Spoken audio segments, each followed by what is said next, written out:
Le damos la bienvenida al Festival Lea, al 14º Festival Lea, en la presentación de la obra de Leonardo Padura. Doy la palabra al presidente del Festival, Petros Markaris, autor y amigo del señor Padura. Buenas tardes. Es un placer verlos a todos aquí. Y me da mucha alegría que la presentación, la presencia de Leonardo atrae a un público tan grande. Es con mucha alegría que le doy la bienvenida una vez más. Nos une una amistad de muchos años y siempre es un placer enorme darle la bienvenida a Grecia. Me encanta estar en la misma mesa con él, conversar con él sobre cada uno de los libros que publica. Y también es un gran placer presentar o participar en la presentación de un autor tan importante.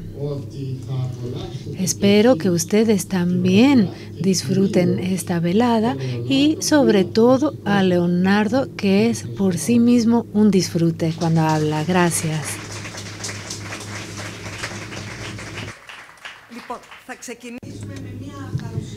Comenzaremos con una presentación de la nueva novela de Leonardo Padura.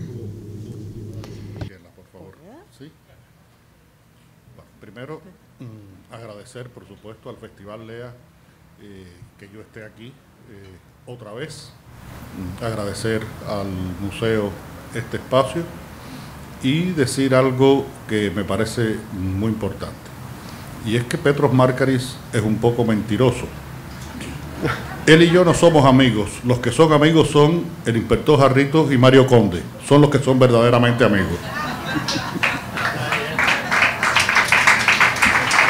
Muchas gracias, Petros, por estar aquí. Muchas gracias. Es un honor para cualquier escritor que venga a Grecia tener al lado al señor Markaris. Muchas gracias.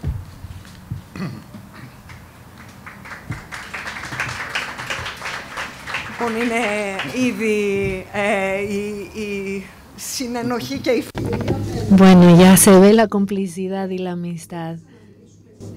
No volveremos a hablar de la misma manera sobre el desarraigo, la expatriación, el exilio, la migración, los refugiados y la diáspora tras la nueva novela de Leonardo Padura como polvo en el viento.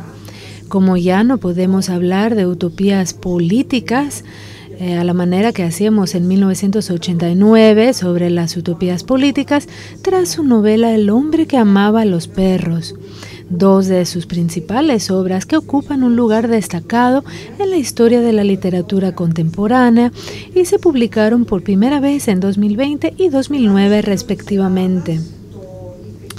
Ya es un gran amigo de Grecia, como dijo Petros Markaris, con 7 de sus libros publicados al griego, todos por la editorial Castañotis, traducidos rigurosa y elaboradamente por el traductor Costas Athanasiou.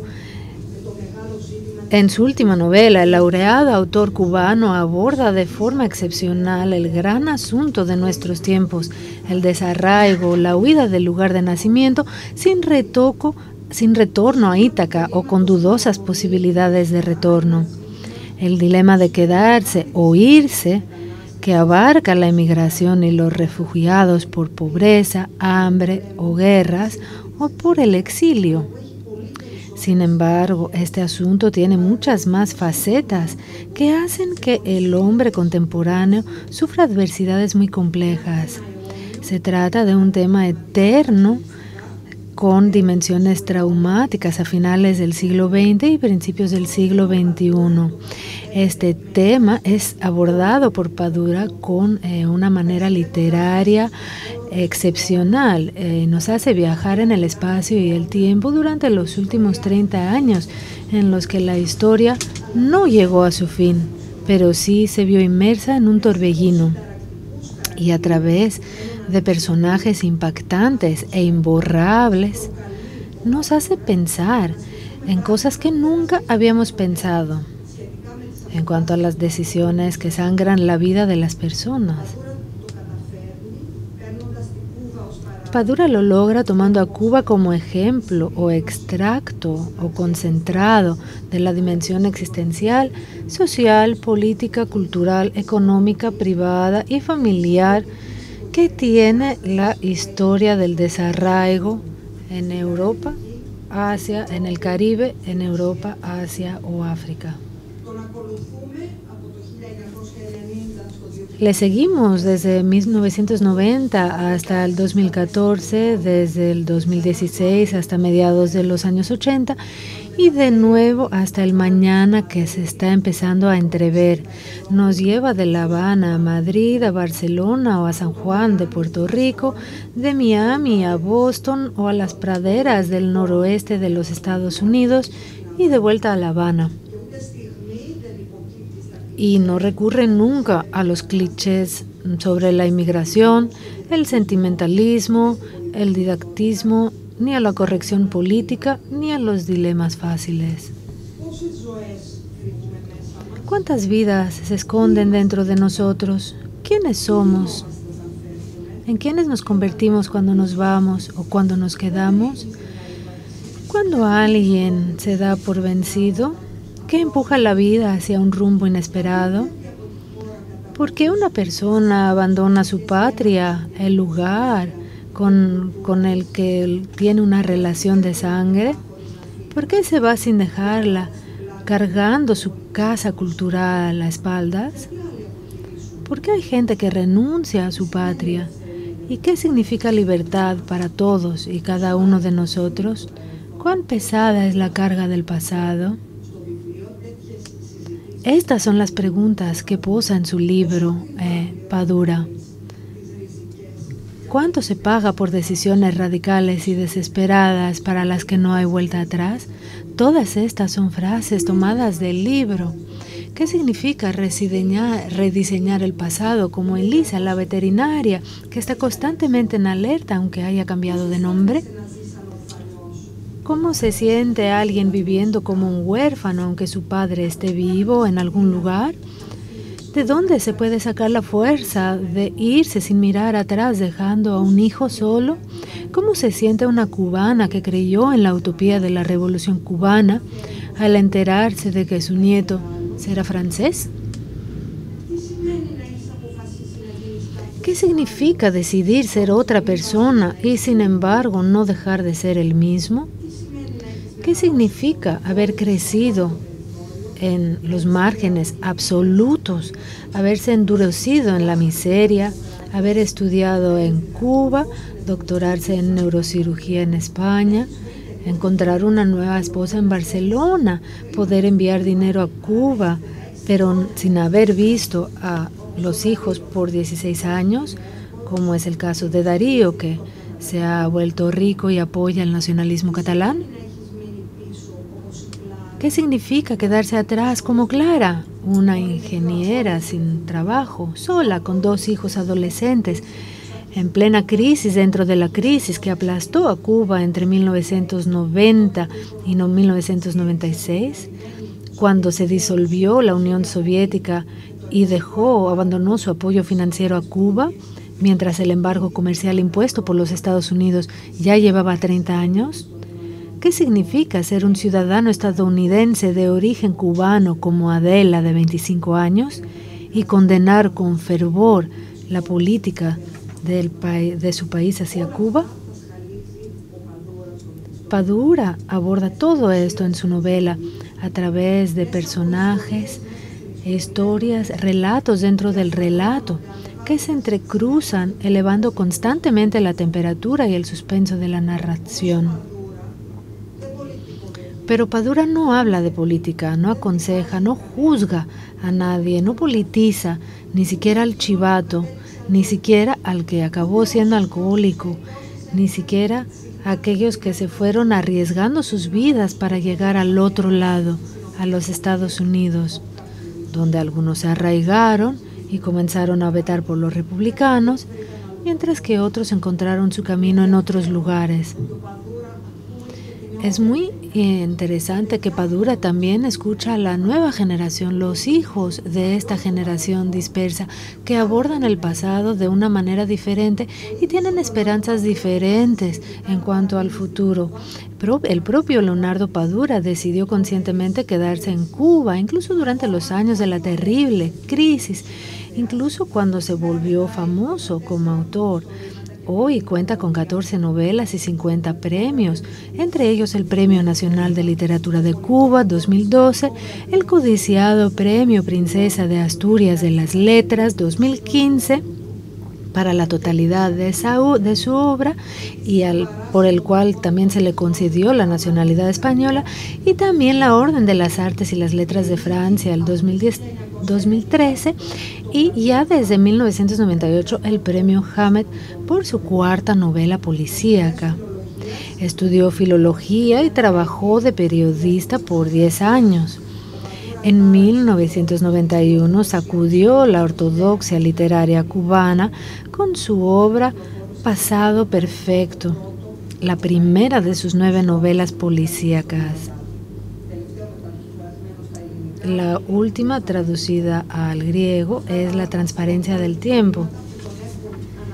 Estas obras lo han llevado a ser considerado como el cronista más importante de la realidad compleja y fluida de Cuba de los últimos 60 años. Su protagonista es Mario Conde, un policía antihéroe que abandona su trabajo y empieza a vender libros antiguos, un personaje emblemático de la litera negra latinoamericana y el alter ego del escritor. La nueva novela de Leonardo Padura no es una novela negra, ni se abre la historia como otras de sus novelas. Es una novela social y polifónica, protagonizada por un grupo de amigos, de 10 amigos, la pandilla, con lazos de complicidad. Todos entraron a la edad adulta con la Revolución Cubana, venían de diferentes clases sociales. Otro con una madre prostituta y abusada, otro con un padre miembro de la nomenclatura del Partido Comunista, otro es gay frente a un régimen que no acepta las relaciones homosexuales. Todos estudiaron lo que quisieron bajo la ayuda estatal, física, medicina, bellas artes, etc., y se formaron con la visión de una nueva sociedad de igualdad. Y a sus 30 años de edad, durante el periodo 1990-1996, de empobrecimiento económico y moral de la sociedad cubana, se encontraron en la encrucijada crítica de su vida. Irse o quedarse. Y se dispersaron, pero sin olvidar su amistad. Se dispersaron como polvo en el viento, dust in the wind, como decía su canción favorita, una canción de Kansas de 1977. Padura observa sus ansiedades, remordimientos y miedos, sus ambiciones e ilusiones, su agotamiento, desánimo o nostalgia, su locura o sus traiciones, sus éxitos y pérdidas. Los observa en su destino colectivo y luego en su destino individual, mientras avanzan de pérdida en pérdida hasta la victoria final. Y todos están de acuerdo en eso. Muchas gracias.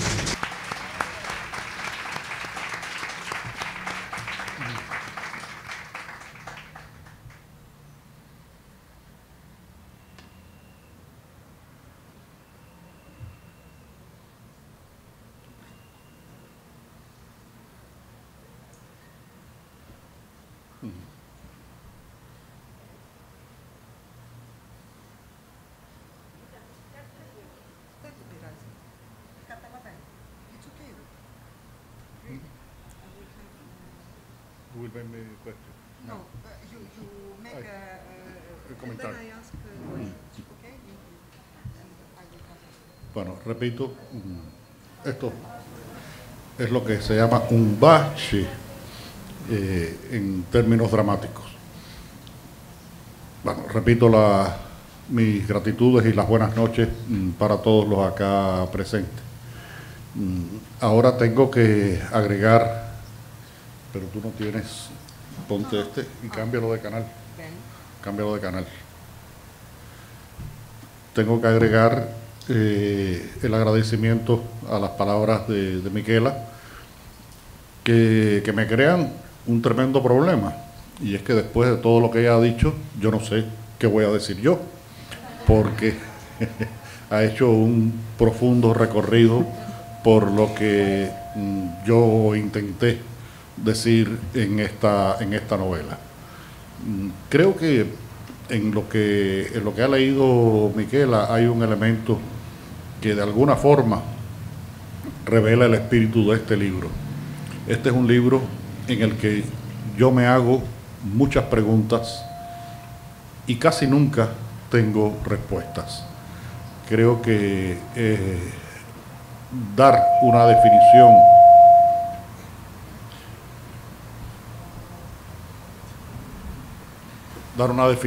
pero ahí no me van a oír atrás, ¿no? ¿Sí oyen? Bien.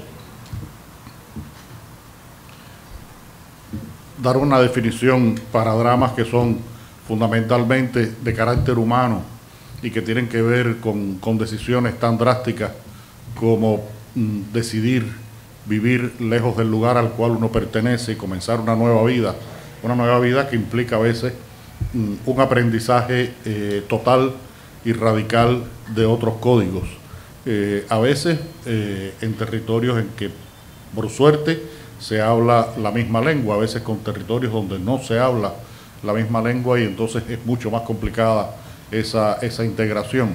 Pero en cualquier caso, creo que la historia de los exilios siempre es una historia dramática y cada uno de los exilios posibles siempre es un exilio dramático.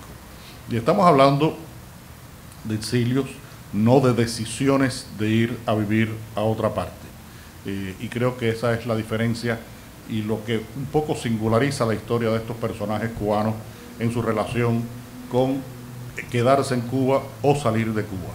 Son salidas que van marcadas por un carácter casi siempre definitivo y aunque haya breves regresos, esos regresos son breves justamente. Y la vida empieza en otra parte, con otros códigos, con otras necesidades, con otras posibilidades y a veces con realizaciones y a veces con frustraciones. Este drama del exilio es un drama que, por supuesto, nos persigue a los cubanos desde nuestros orígenes.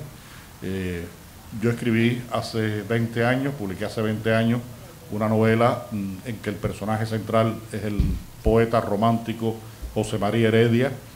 Para que tengan una idea, José María Heredia sería el equivalente al Lord Byron cubano. Es ese poeta romántico que participa en un movimiento independentista por el cual tiene que salir huyendo de Cuba, va a vivir primero en los Estados Unidos, después a México, tiene un breve regreso a Cuba y la historia de este hombre que fue el primer cubano que expresó el sentimiento de pertenencia a la patria cubana a través de su poesía, que fue uno de los primeros conspiradores cubanos, uno de los primeros independentistas, fue también el primer exiliado cubano consentido de que vivía en el exilio. Y uno de sus poemas más importantes, un poema que prácticamente cualquier cubano lo puede repetir, se llama El himno del desterrado. Y yo escribí una novela alrededor de este personaje en su tiempo, 1820, 1840, con una historia que continúa a principios del siglo XX y sobre todo una historia que se desarrolla a finales del siglo XX de un grupo de escritores, entre los cuales hay uno que también ha tenido que marchar al exilio. Es una vida un poco paralela con respecto a la de José María Heredia. Y de esa historia, tal vez algunos de ustedes habrán visto que salió de un momento de esa historia, salió el argumento de lo que fue la película Regreso a Ítaca, dirigida por el director francés Laurent Cantet, que tengo entendido que se vio acá en Grecia, se ha visto en varios lugares.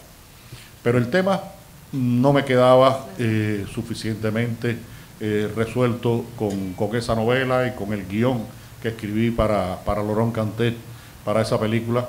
Y hoy aquí, por ejemplo, Volpi hablaba de obsesiones. Yo creo que los escritores nos movemos mucho funcionando con las obsesiones. Y este drama del desarraigo, este drama del extrañamiento, este drama como dijo Kundera, nadie se va del sitio en que es feliz, y cuando alguien se va por algo. Creo que yo necesitaba resolverlo a profundidad y con una visión, sobre todo, de mi generación. Yo soy un escritor que tengo una fuerte pertenencia a Cuba y a mi generación. A Cuba en el sentido cultural, humano, vital. Vivo ahí, sigo ahí, escribo ahí, hablo en cubano, que es por supuesto una norma de la lengua española, pero hablo en cubano, escribo en cubano y pertenezco culturalmente a Cuba. Hoy hablábamos en un momento de este tema de las dobles nacionalidades y desde que en 2010 el gobierno de España me concedió la ciudadanía española, yo dejé muy claro cuando los periodistas me preguntaban que yo tenía una doble ciudadanía, que es un elemento que tiene un carácter jurídico, legal, pero que tengo una sola nacionalidad, que es la nacionalidad cubana. Yo soy un escritor cubano. Y ese sentido de la pertenencia, bueno, también tiene mucho que ver con reconocer cuando se rompe esa pertenencia y se rompe sobre todo la permanencia. Hay un personaje en esta novela que se llama Clara, que es un poco el personaje más central, no puedo decir protagónico porque aquí hay varios personajes importantes en esta novela, que por cierto, de esos personajes importantes, más protagónicos, 3 son mujeres y fueron personajes muy complicados de escribir para mí. Y Clara dice en un momento determinado algo que un poco es la clave de este fenómeno, y es que dice todas las razones para irse de Cuba son válidas, todas las razones para quedarse en Cuba también son válidas, lo importante es respetar unas y otras. Y yo creo que sobre ese respeto y sobre por qué una persona decide irse del sitio en que vivió, por qué no es feliz en ese sitio, habría mucho de qué hablar y sobre todo de las distintas actitudes que pueden tener las personas en los lugares a los que van. Ahora, cuando estuve presentando el libro en Francia y un poco antes en Italia, me decían, pero bueno, tú has tratado de reflejar un problema de cómo los cubanos ven la migración. Y tuve que decir, y también, sobre todo en Portugal, me hicieron esa pregunta y di esta respuesta. Le dije, miren, hay un fenómeno universal. Los chinos, cuando emigran, han fundado por el mundo los barrios chinos. Cuando Vito Corleone salió de Sicilia, fue a la Little Italy, donde vivían los italianos en Nueva York. Y le dije en Portugal, y hay pueblos en Nueva Inglaterra donde 3 generaciones después la gente que salió de Portugal sigue hablando en Portugal y sigue comiendo bacalao como lo comen en Portugal. Es decir, que ese sentido de pertenecer a algo y de tratar de preservar esa pertenencia creo que es universal. Y también las maneras que tienen los emigrantes de encontrar defensas, encontrar apoyo para ese vacío que se abre bajo los pies de cualquier persona que tiene que comenzar su vida en otro sitio. En ese sentido creo que es un drama totalmente universal y con ese espíritu traté de reflejarlo, porque, por ejemplo, en esta novela esos personajes que son, como decía, personas de mi generación, con educación, costumbres, historias personales que todas son de alguna manera muy parecidas porque tuvimos una vida muy homogénea hasta un determinado momento. Yo decidí esta vez que no podía haber ningún escritor.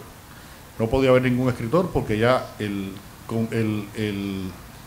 la cuota de escritores con Heredia y con los personajes de la novela de mi vida, esa novela de la que hablé antes, ya creí que la había cumplido. Y tampoco hay nadie que emigra por una razón estrictamente política. No hay nadie que se vaya porque es un enemigo del gobierno y tiene que irse huyendo o algo así. En el fondo de todas estas decisiones, por supuesto, está la política, de esa realidad que se vive en Cuba, está la política, pero no hay ningún personaje que tenga una opción indirectamente política.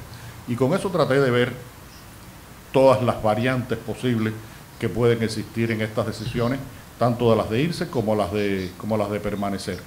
Y bueno, fue un esfuerzo que traté de reflejar a lo largo de un periodo de tiempo, y como dice Miquela en su texto, no solamente en un momento dedicarlo a la visión del exilio, de la diáspora de mi generación, sino también de la generación siguiente, esa generación que crece, que nace y crece en los años difíciles de la década del 90 y que tiene, por supuesto, una experiencia vital completamente diferente a la que tuvo mi generación, y que es una generación mucho más pragmática, mucho más descreída, con mucho menos sentido de determinados elementos que arraigan a un país, porque es una generación que crece ya en este siglo XXI con otros códigos completamente distintos, entre ellos, por supuesto, todo lo que tiene que ver con el mundo digital, que les da otra perspectiva.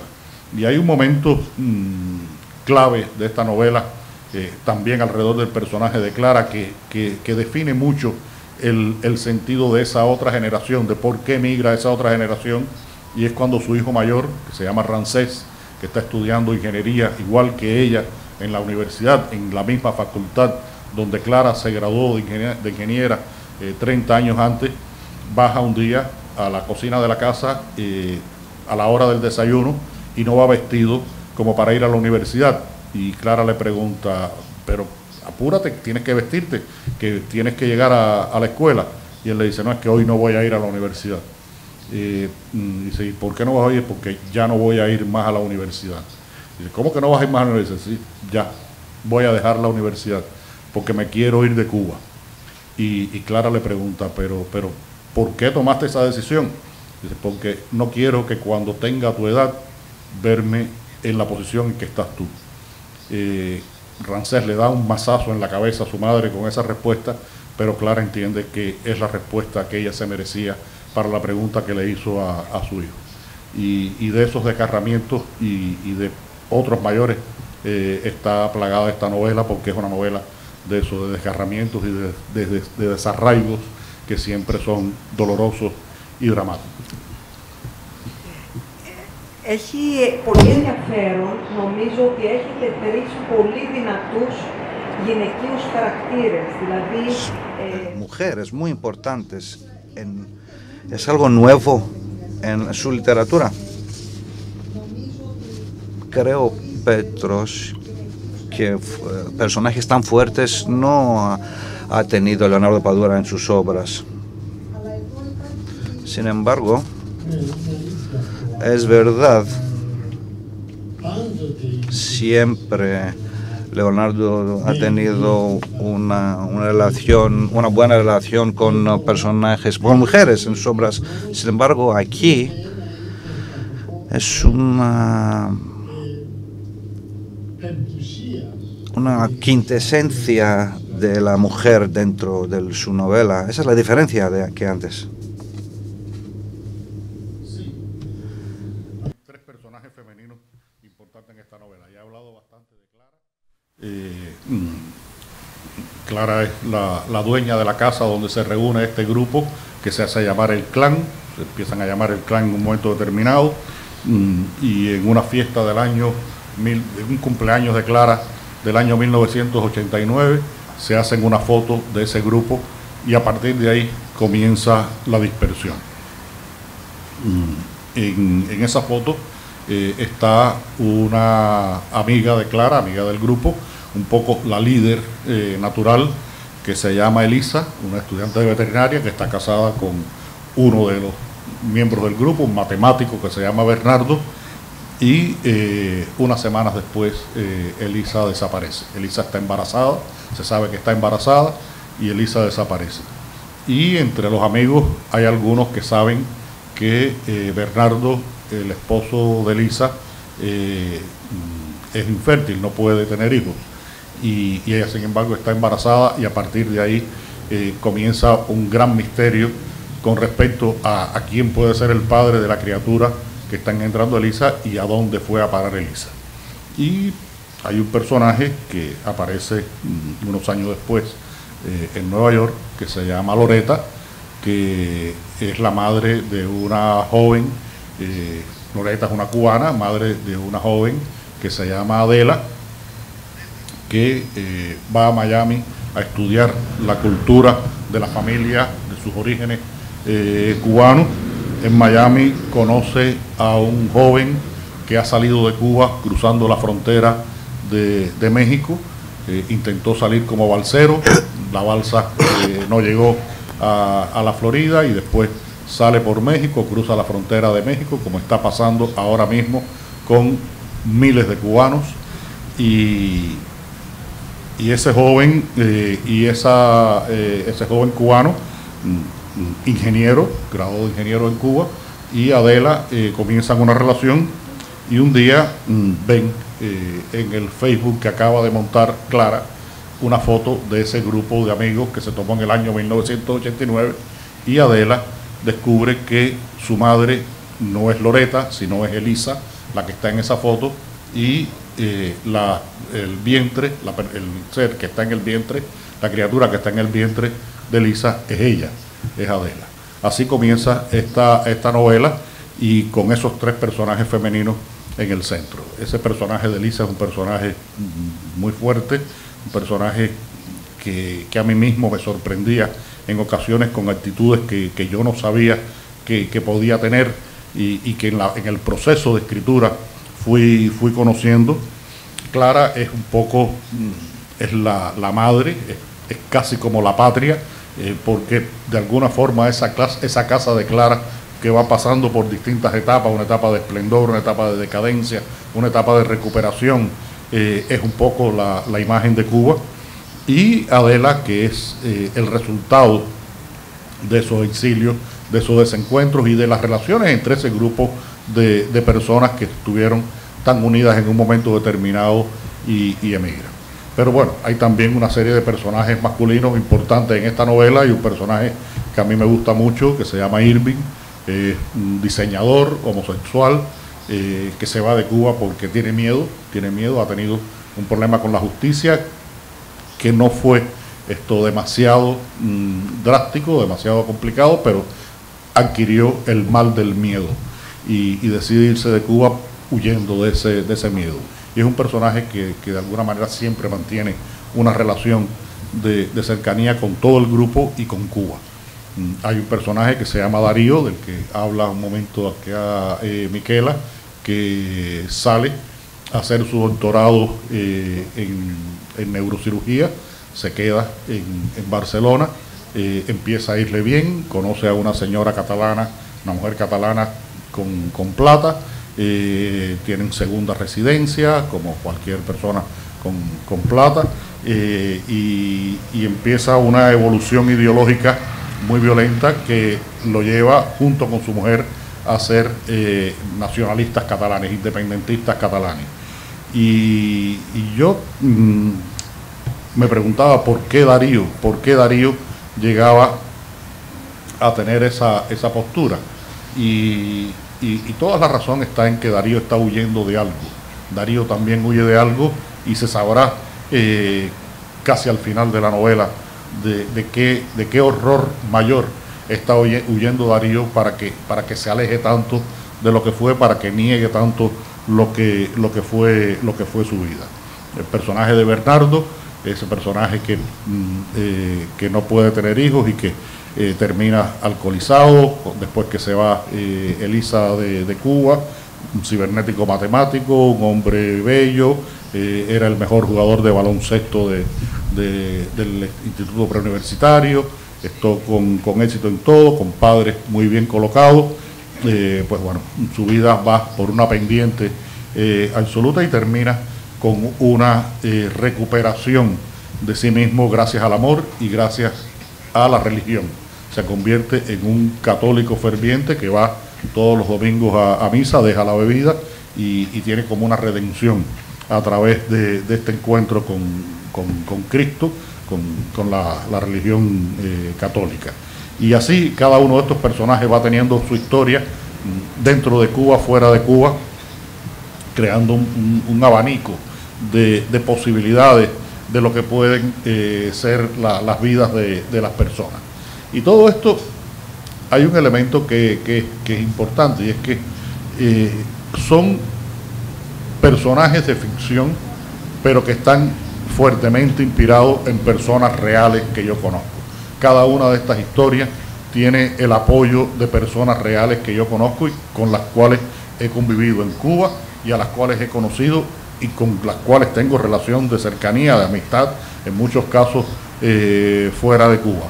Y ese elemento de apropiarse un poco de las vidas ajenas que hacemos los novelistas es la única manera de vivir esas otras vidas, porque no podemos vivir la vida de cada uno de nuestros personajes, y a veces creamos personajes que tienen una vida completamente diferente a la nuestra.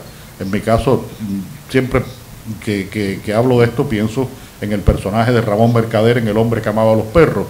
Ramón Mercader es todo lo que yo no quisiera ser en mi vida, y sin embargo tuve que acercarme a ese personaje y tratar de comprenderlo, y comprenderlo a través de personas que conozco que hubieran sido capaces de hacer lo mismo que hizo Ramón Mercader por ciega obediencia política o ciega fe ideológica, que fue en definitiva lo que movió a Ramón Mercader a convertirse en el asesino de Trotsky, entre otros detalles, pero ese como esencia, ¿no?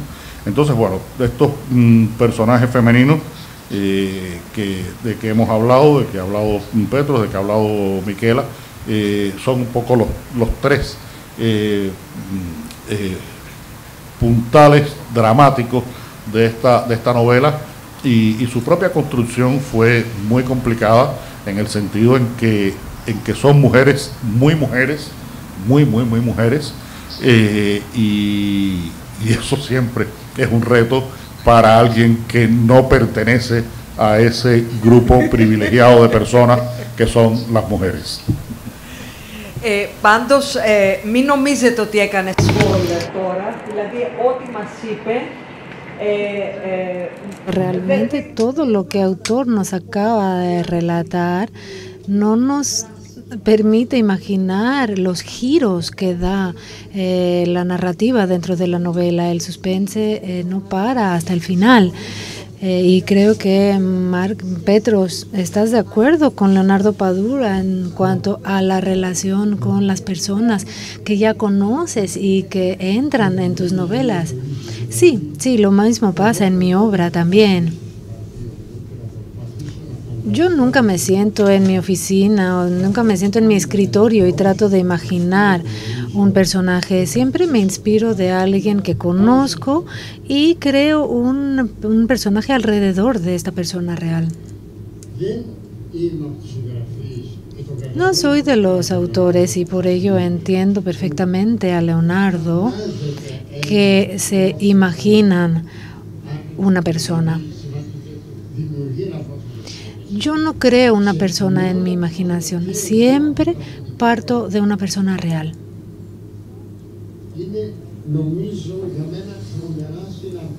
Para mí es tremendamente interesante. Pero no existe una regla aquí, por supuesto, cada autor hace lo que mejor le convenga. No hay correcto y erróneo aquí. A mí esto es lo que me va mejor, esta técnica es la que me va mejor.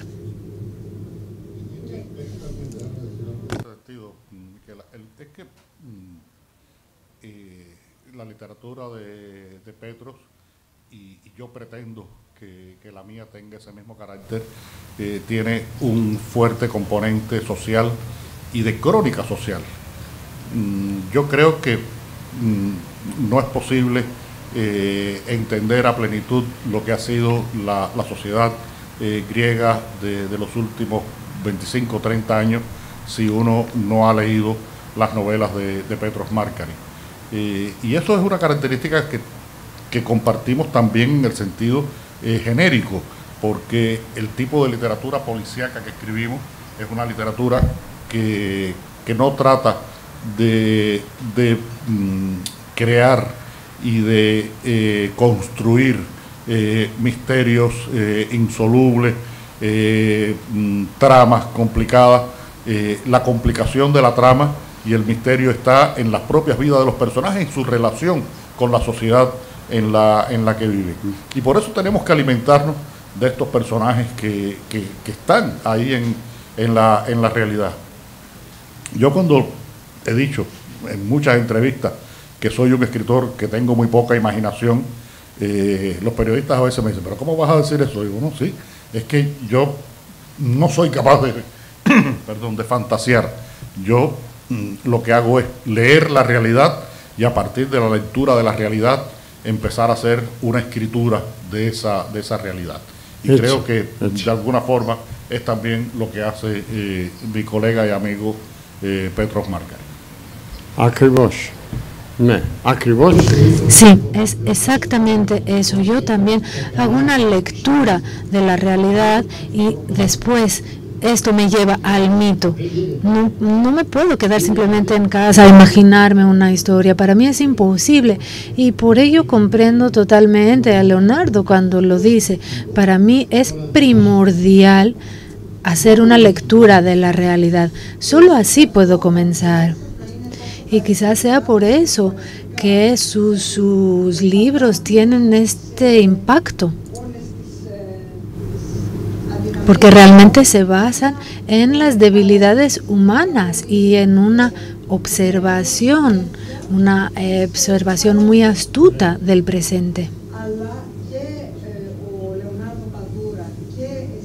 Y tanto Leonardo Padura como Petros Markáris, creo que los dos dan mucha importancia al pasado.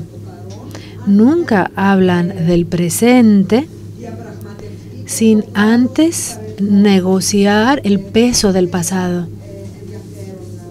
Sería muy interesante hablar sobre esto porque muchas veces el pasado pesa mucho sobre nuestras espaldas y queremos deshacernos de él.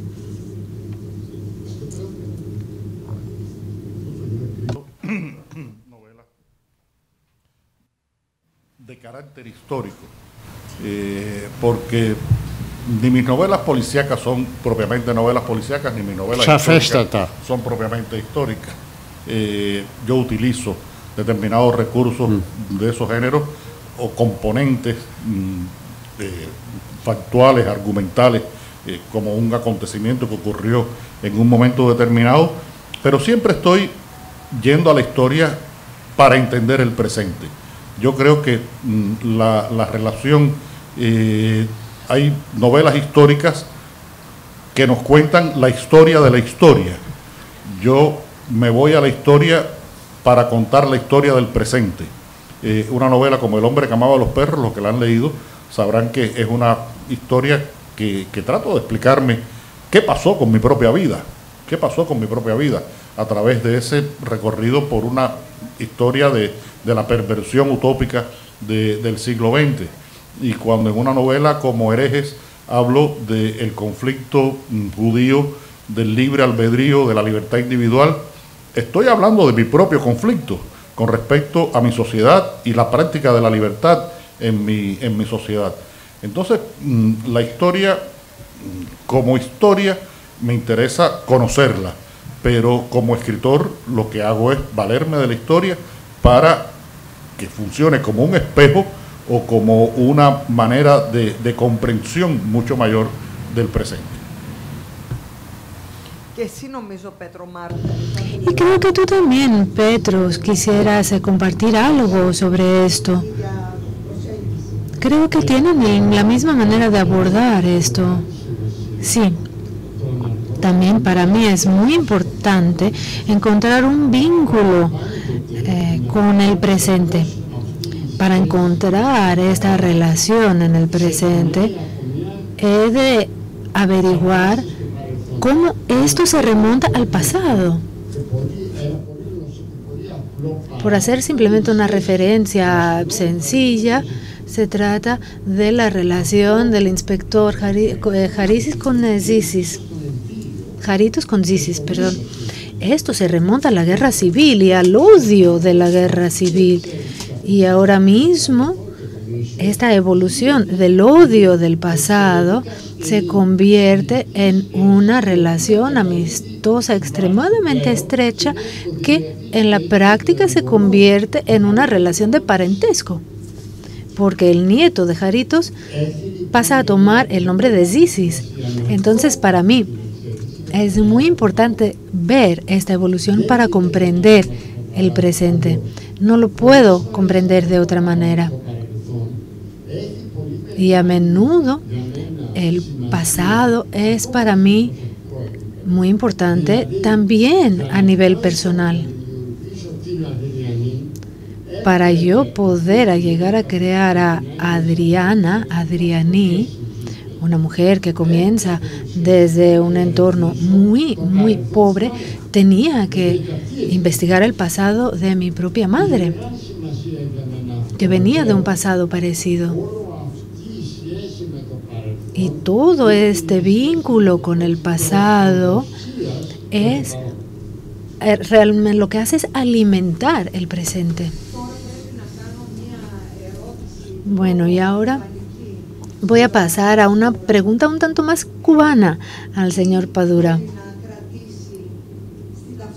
¿Qué es lo que quiere mantener a la identidad de Cuba del pasado y qué es lo que crea que hace falta la identidad de Cuba para tener una perspectiva futura? Ahora mismo hay una sensación que con la apertura de Cuba todo se soluciona, pero por supuesto no se ha solucionado. Vemos que el bloqueo sigue, y pero también Mario Conde de Padura y la pandilla ama su patria. No hay nadie que no ame a Cuba. Y como dijo Leonardo Padura, no se van porque no quieran a Cuba, se van por otras razones. Así que sería interesante que Leonardo Padura nos hablara del pasado y del futuro de Cuba. ¿Cómo lo ve? ¿Dónde está la clave?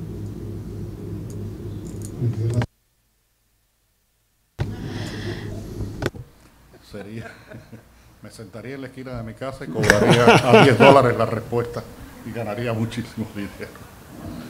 No, tratar de entender la realidad actual de Cuba y su perspectiva es muy complicado. Es muy complicado. Es una sociedad que en los últimos 3, 4 años, 5, 6 años, ha sufrido 2 traumas importantes de carácter universal, pero de especial peso en Cuba, que fue el gobierno de Donald Trump y la pandemia. El gobierno de Donald Trump, que dictó toda una serie de medidas que fortalecían y blindaban el bloqueo y el embargo norteamericano a Cuba, y la pandemia, que la industria económica que funcionaba en Cuba era el turismo y prácticamente lo paralizó, con todas además las otras consecuencias que trajo la pandemia para cualquier país del mundo, cuestiones de carácter de sanidad, en fin, todas las cosas que significó la pandemia. Y todo eso cae en el panorama de una estructura económica de la cual siempre se dice que hay que hacer cambios, que hay que movilizar las fuerzas productivas, y sobre todo hay una palabra que a mí me sorprende mucho cuando la utilizan los altos dirigentes cubanos, que dicen que hay que liberar las fuerzas productivas. La palabra liberar significa que las fuerzas productivas están cautivas. Pero yo no soy el que las tiene cautivas, ni es el vecino mío que vive en la esquina. Es una estructura económica que hay en Cuba, que es la que ha demostrado que es bastante, no diría poco funcional, sino más bien disfuncional. No sé si se puede traducir la palabra con el sentido que tiene en español. Y eso hace que las perspectivas de futuro sean muy complicadas. El otro día, en una presentación que hacían en Francia, me preguntaba una señora, ¿y qué piensa usted de esos jóvenes que se están yendo de Cuba? Porque como les dije, hay en estos momentos una crisis migratoria, se está hablando de entre 100 y 130.000 cubanos en los últimos 8 meses que han salido de Cuba, la mayoría con destino a los Estados Unidos, la mayoría cruzando la frontera de México con Estados Unidos, guiados por coyotes, es decir, igualito que el resto de los centroamericanos, con la diferencia de que los centroamericanos estos que hacen esa ruta, el porciento enorme de ellos son personas campesinos y prácticamente analfabetos, mientras que un gran porciento de los cubanos que lo hacen son gente educada e incluso con títulos universitarios, y la mayoría jóvenes. Y me preguntaba, ¿qué piensas tú de esos jóvenes que deciden emigrar de Cuba? Y yo le respondí, le dije, mire, lo que piense yo no importa, ni siquiera importa lo que piense el presidente de la República. Lo que importa es lo que piensan esos jóvenes, porque esos jóvenes deciden irse, incluso arriesgando sus vidas, incluso sacrificando económicamente a veces a la familia, a veces a los parientes, porque cada persona de esta que sale de Cuba, el precio de esa travesía es alrededor de $10.000. Es decir, que tiene que haber un pequeño capital al menos que les permita iniciar esa vía de escape. Y entender qué pasa en la cabeza de esos jóvenes es importante. Ahí hay un elemento que creo que es fundamental, que es la falta de perspectiva, la falta de esperanzas que tienen muchas de esas personas jóvenes en Cuba que no encuentran el espacio que se les prometió y que se nos prometió a todos. Hay otras personas que sí lo encuentran y que siguen viviendo en Cuba y que siguen participando y van a los desfiles y a las marchas combatientes y todas estas cosas, pero hay otro porciento de la población que opta por soluciones tan drásticas como esta de irse al exilio. ¿Qué va a pasar en el futuro? Creo que es impredecible, ojalá.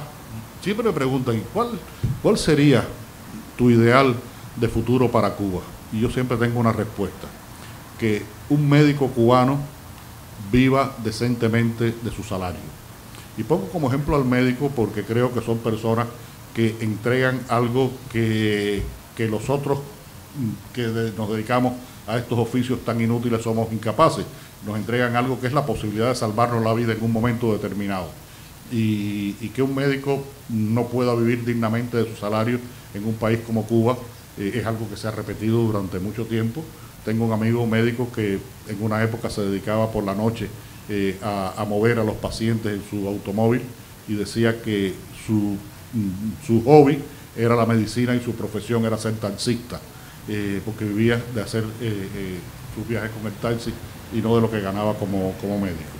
Y por eso siempre digo que ese sería mi ideal de un futuro para Cuba, que un médico cubano pueda vivir dignamente con su salario. Las demás cosas se arreglarán de una forma u otra, o se te habrán tenido que arreglar de una forma u otra para que llegue ese momento en que el médico pueda vivir dignamente de su salario.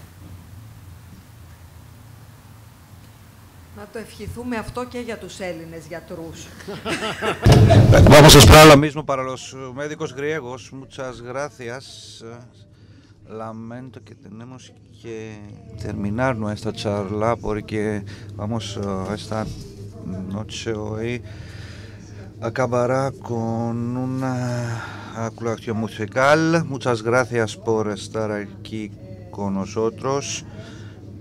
Espero que les guste el libro y que lo lean.